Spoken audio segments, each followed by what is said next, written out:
Zlatovláska a odvážny princ. V prekrásnom kráľovstve žila raz princezná Zlatovláska. Jej vlasy boli ako slnko a jej úsmev rozžiaril celý zámok. Všetci ju milovali. Jedného dňa, keď sa Zlatovláska prechádzala v kráľovskej záhrade, zrazu sa obloha zatiahla. S hukotom sa objavil obrovský drak menom Hromozub a uniesol ju do svojej jaskyne. Kráľ Miroslav bol zúfalý. Jeho milovaná dcéra bola preč.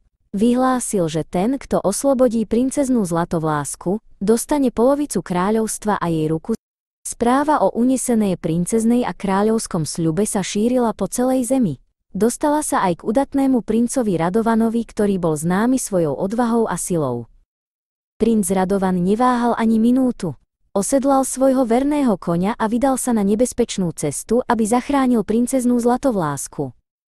Medzitým bola Zlatovláska uväznená v tmavej a studenej jaskyni draka Hromozuba. Bála sa, ale verila, že ju niekto príde zachrániť. Po dlhej ceste princ Radovan konečne našiel dračiu jaskyňu. Vchod bol obrovský a zvnútra sa ozývalo hrozivé drakovo dýchanie.